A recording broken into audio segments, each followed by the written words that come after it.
1985 season was... You already said that! I did? Oh, wow, yeah, I did. Wow, oh. Wow, this is the first time that happened. I'm kind of lost. The 1985 Portuguese Grand Prix was only the second race of the season. Of the notable things that had already happened then, was René Arnoux getting sacked from Ferrari. God knows why, because no one explained. In his place was Stefan Johansson, whom I could make fun of here, but he actually did pretty well, especially in 1986. But that's beside the point. Lining up on the grid were Senna on his first pole position, followed by Prost, Rosberg, De Angelis, Alboreto, and Warwick. And that seems to be all. We had a short intro for once! It's Winkeldad! Nigel Mansell back in the pits after a spin on the warm-up lap. The cars of the line go round and round, round and round, round and round. Hey, that's ours! Ayrton Senna prays to himself. Shunned an unbeliever. That car could probably drive itself better than Rosberg. Now he's got the right attitude. Only in his dreams. Martini is actually starting in front for once. Wherefore art thou, Alfa Romeo?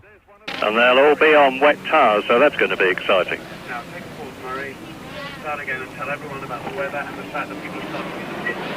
And do it with passion. The 1985 Portuguese Grand Prix is go, and Senna shoots ahead because he's so fucking great, while De Angelis sneaks into second. The rest of the grid is trouble-free, and no, Rosberg stalled.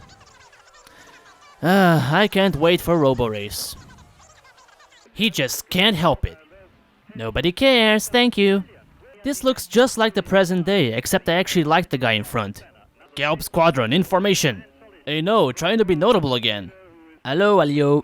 The tale of Alfa Romeo and Ferrari Juliet is a tragic one. Patrese would surely know. Oh, Beloff, you lousy sod. And Winkeldad? But no one can break the... The other problem that the drivers have with these turbocharged engines is that you put your foot down and nothing much happens. James Hunt's got some turbo lag of his own. And all the time, remember that the cool, calm, slightly aloof Ayrton Senna. Slightly aloof is too little. We got a little lake there on the side. Ginzani goes trekking with his boogie. A mere spirit of a race car. And Baudi nearly gets bucketed by God himself. That's some slick-ass hair, I'm jealous. The spirit that haunts the front runners. Now, when the track is wet like this, the conventional line is not necessarily the best because it may have a bit more rubber and oil and... Don't cut yourselves off again, I can't do that. The Angels splash back Helio's rivals. Martini is only good when dry. Derek Warwick is all attitude and no speed. And Boutsen is in 12th position. And are still... Well, we're staying with the motor racing, but just to tell you that we'll have the badminton horse trials for you at 4 o'clock this afternoon. That's the show jumping stage, the final stage in the 3-day event. That's at 4 o'clock this afternoon. Fuck off, nobody... Oh, did you say badminton?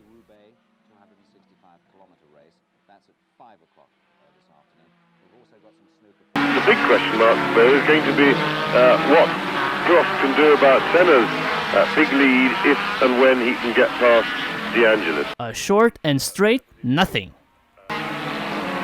Bless you, don't blow your nose on the tape. Berger once again with a promising race. They see me coasting, they loving. Our little brundle of joy. Jacques Lafitte goes home. Tragic, tragic. What appalling conditions. The worse the merrier. Parkele, parkele, parkele.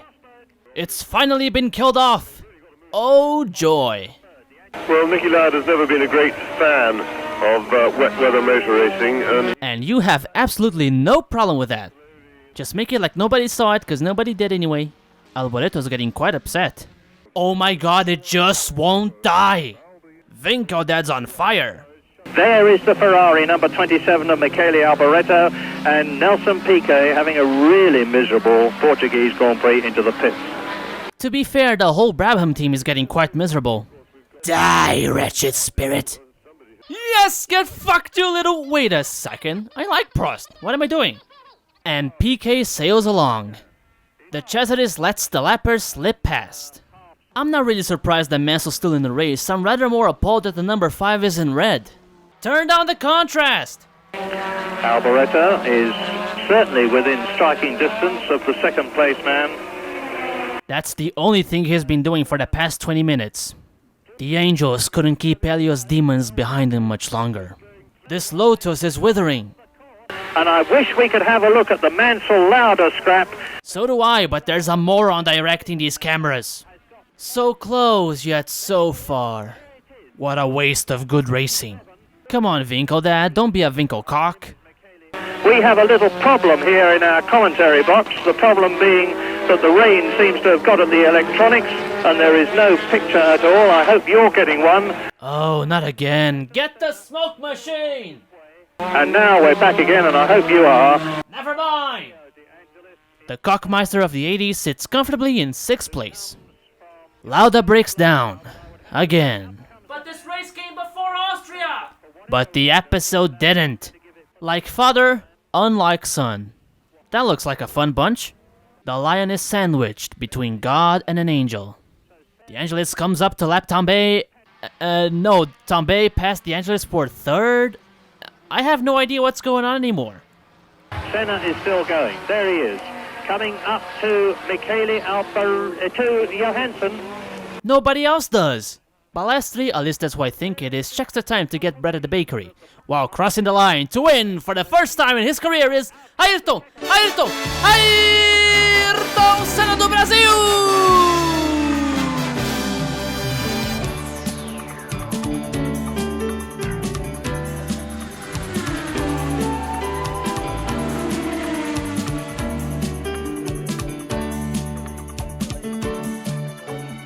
This race is great. It gets slow halfway through, but that barely matters. This race isn't just good for historical value. The commentary does cut off a few times in the middle of the race, but you actually get to hear the engines, the natural sound of the engines, and pretty loud, so that's pretty cool. And there's nothing much else to add here. Thank you very much for watching. I will see you on the next race. Leader. Aha.